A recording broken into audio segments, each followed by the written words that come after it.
take off the two.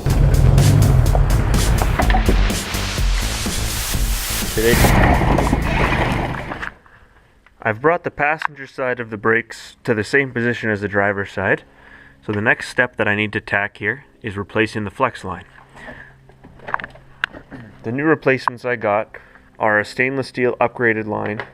So the difference between this and a typical rubber line, this is going to resist swelling less than what a rubber line would do.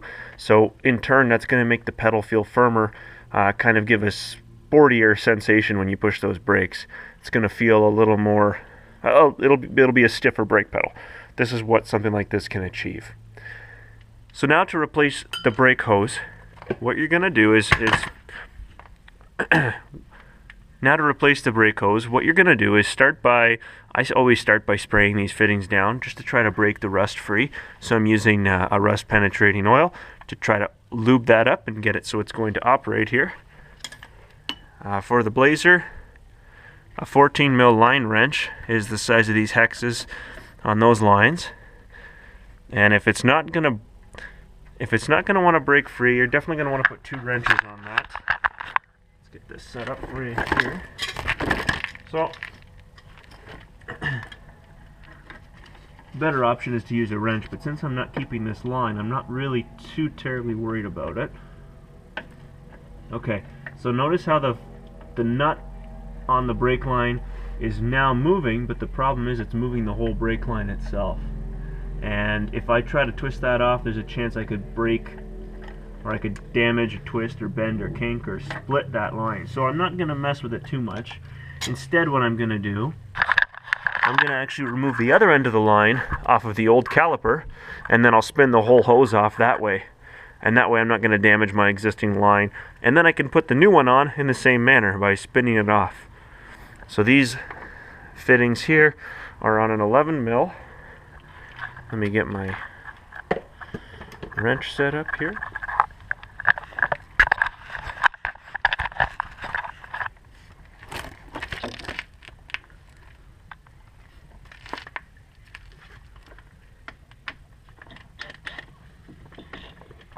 Okay. Doesn't take much.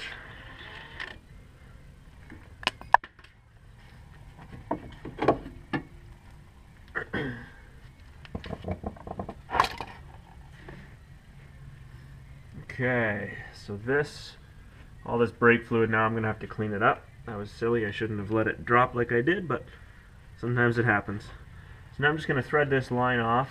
I've already pulled the hanger off of this line to keep it from spinning. Let's see now if this is going to cooperate with me. There it goes.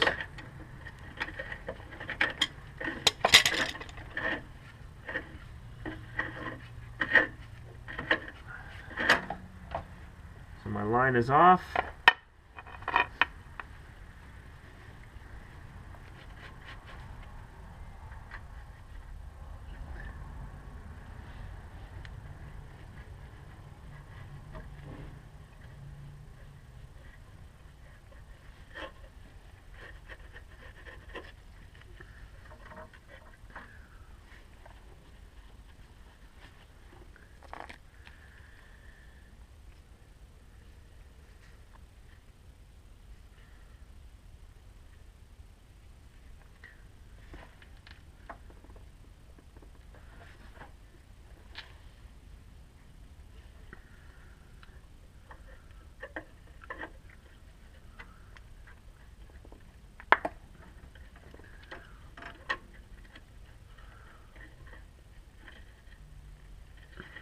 Okay, I've got my new line threaded into the old now.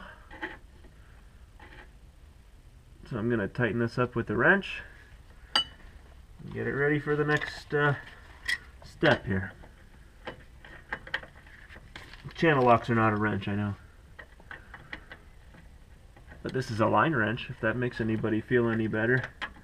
Doesn't matter, I could do this exactly as the book tells you to and someone will still criticize. So it doesn't really make a difference.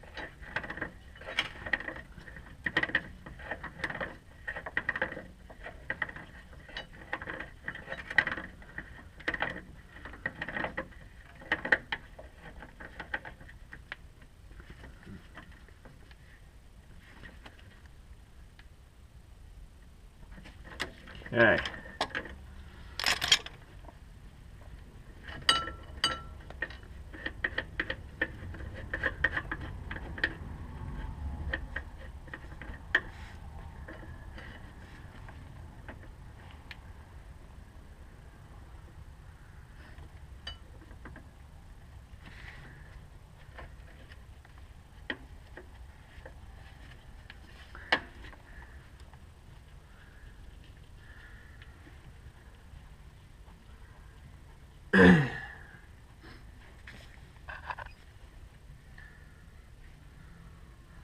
So this is the nut.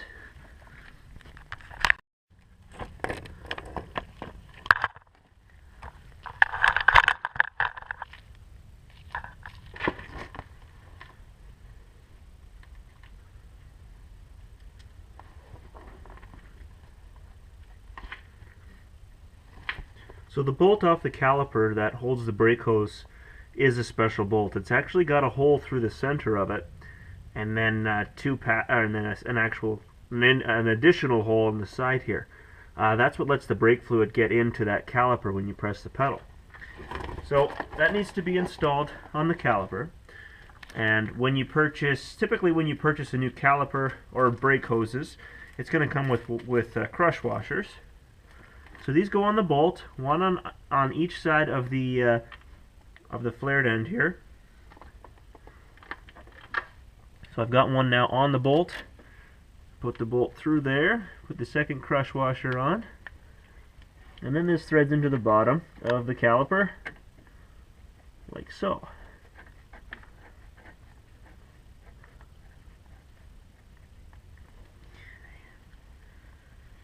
Snug that up.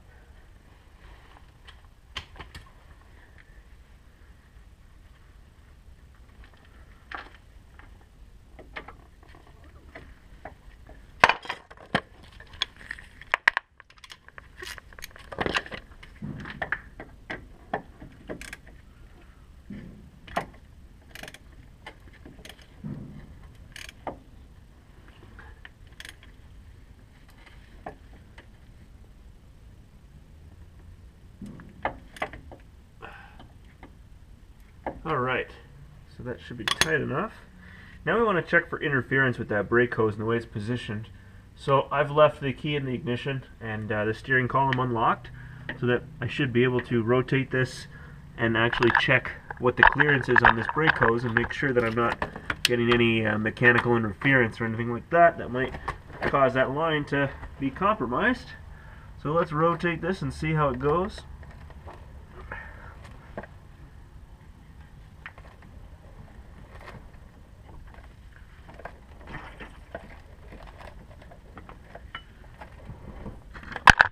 Looks good.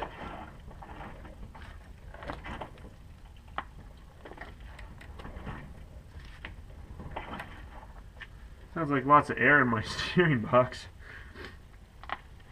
Alright. Well, that's doing exactly what it should. And now, aside from bleeding the brakes in the front, we're all good here. So both sides have the new line on. Both sides have new rotors, calipers, pads, wheel bearings, the whole bit. So let's move on to the back end, and I'll run through those with you. So today we got the rear brakes. This is the 93 S10 Blazer. The rear end has only standard drum brakes, no ABS. So I've taken the wheel off and the drum, and inside we've got the assortment of springs. There's a brake cylinder in there. There's a parking brake arm, and that's about the gist of it. So taking this apart and putting it back together is a very simple process, as long as you could follow what's here. A tip that I like to use, I take pictures with my cell phone so I can see what the positioning of the spring was. So then I know the spring that was toward the front of the truck was on the stud last. There's an extra spring that kind of stays in. If I point with this, it'll be better. There's an extra spring that kind of stays in here and is utilized again, so that has to be saved and used again. I did not buy the parking brake components, so this particular arm with the adjuster down at the bottom gets reused. This spring gets reused for me. I think that's about that. So the hardest part is taking these springs off tension and putting them back together. So I'll start with this one toward the front of the truck here. They make pliers specifically for this job. So as tradition has it, I'll probably buy some after I'm finished, but for now, I'm going to do channel locks. Okay, there's one. I've got another spring here that goes to the rear. Okay, that's off.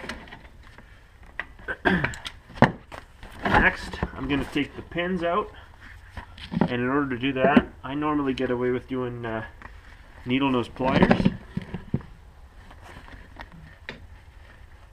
Let's see if the stud's going to stay.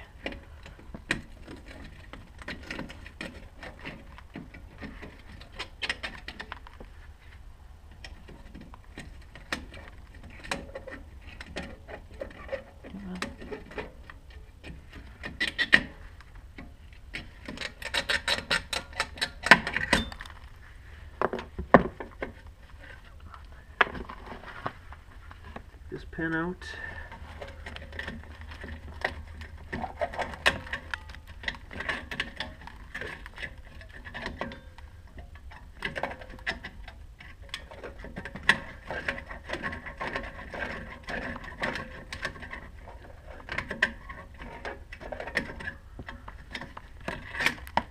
There it goes. Everything gets so rusted. So this is the spring that I'm saving because I'm using it again. That's off the adjuster. The adjuster itself comes out and I reuse that.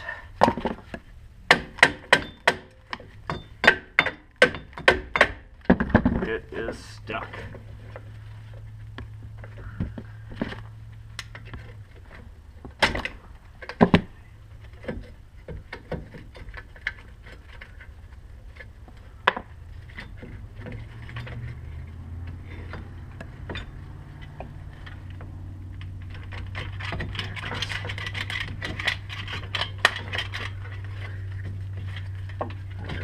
Moving.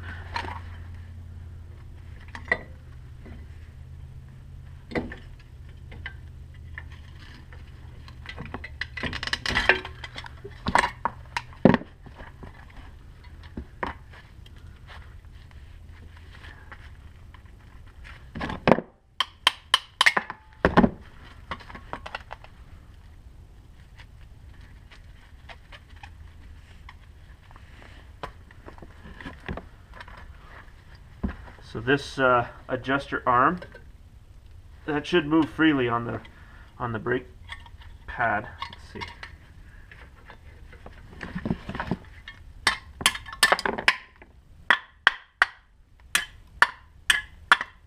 This should move, and that's the self-adjusting feature on those rear drum brakes.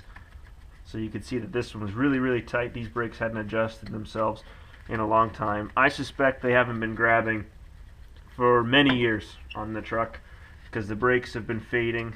The brake power was really always minimal. It didn't feel like it was doing much of anything when you'd hammer on the brake, and I'm sure a lot of it had to do with the fact that the rear wasn't even holding. So it was great for burnouts. Not so good if you're trying to stop though.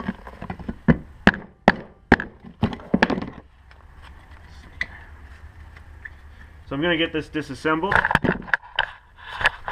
I'm also replacing my brake cylinders, and in this case I have to undo the line on the back that goes into the back of the cylinder, and then two bolts that hold it in place. The bolts are just an 11 mil on the socket. That'll get you there. And then the flare nut end is another I think it's a 14 mil, just like it was in the front. So I'm going to spray that with some rust penetrating oil, and we're going to get that going again. And I'm going to clean all the bugs out of here too. So I've taken out the two small bolts that hold the cylinder the brake cylinder in place. I'm just undoing the threaded line with the brake, for the brake line, I should say. And now this guy should pop free. I think it's just a little stuck. There it goes. There's the cylinder. So that's out and gone.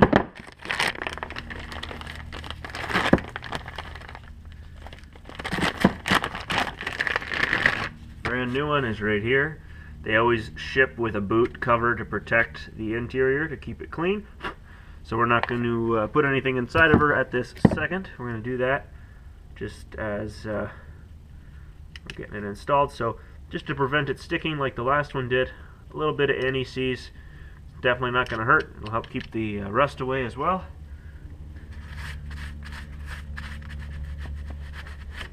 Let's put some on the surface here too. There we go.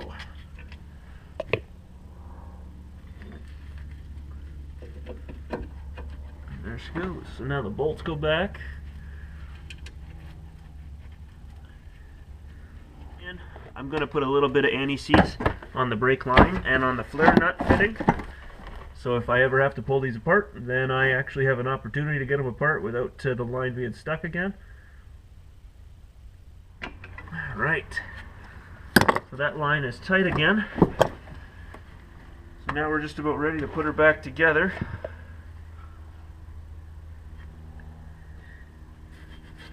So I'm going to use a rag and I'm going to clean up some of this brake dust that's in this rear brake here and get the bugs out, and then we'll be ready to reassemble.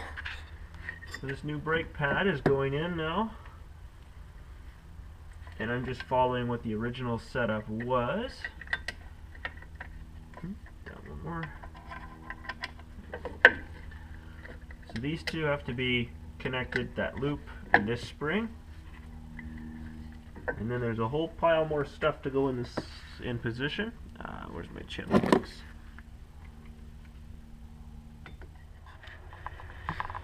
I got the rest of the rear brake assembled, and I put the drum back on. Sorry for not showing more footage of it. Of course, the battery died on the GoPro, and I wasn't prepared with my cable out here to charge it.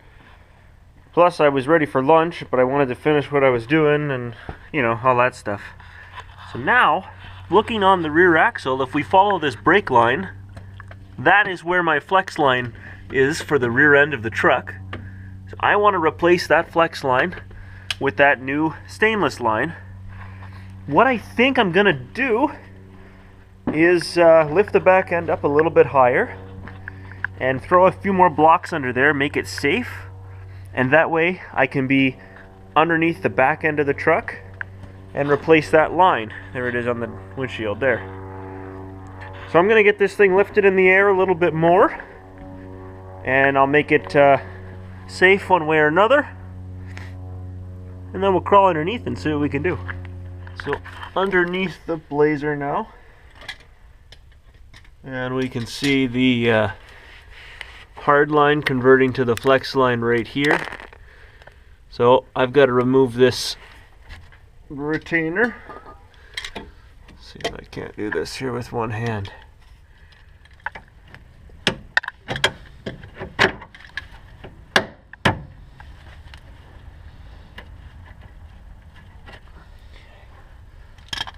So that came off good. I'm gonna have to soak this one to make sure that it actually wants to come apart and not just break.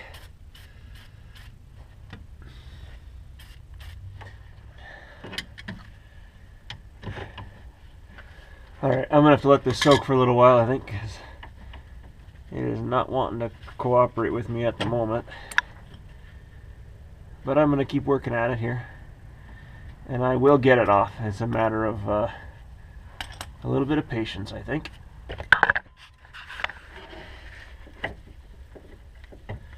So after some fighting with that fitting, I've finally managed to get it to break free. So that's good. That should spin out without too much troubles now. Oh yeah, that'll come out for sure. So now I have to move down to where where this fitting is the T, which is just above the rear axle. And I'm definitely going to have a very similar problem here with these lines. So it's going to be more spray and some more patience.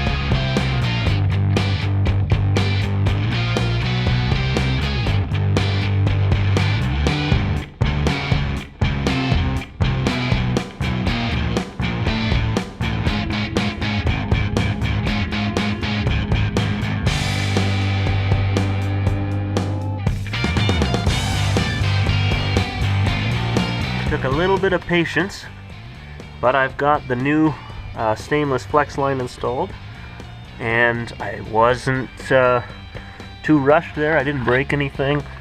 There's the old rubber flex line. Now I don't think I ever changed the rear flex lines, but the rear flex line, but I can tell you for sure I did do the fronts, and that's actually still got a bit of rubber to it. Doesn't look split either, so it may still have lasted and been okay for a little bit, but the whole reason I was replacing these brakes, why I waited so long to do it, I guess, is it was always lacking, I felt, and I wanted some kind of upgrade. So now we can start bleeding these brakes. I got to get some more fluid in the reservoir, let the air out of this system, and then we can put wheels on. Now the only problem is it's so wet outside, I couldn't even drive this thing out of the barn if I wanted to. It'll sink into the grass and I'll be hung up to the axle. So I'll have to give it a couple of days at least to dry before I can take it for an official test drive. But I can work on the bleeding of the brakes now and keep moving.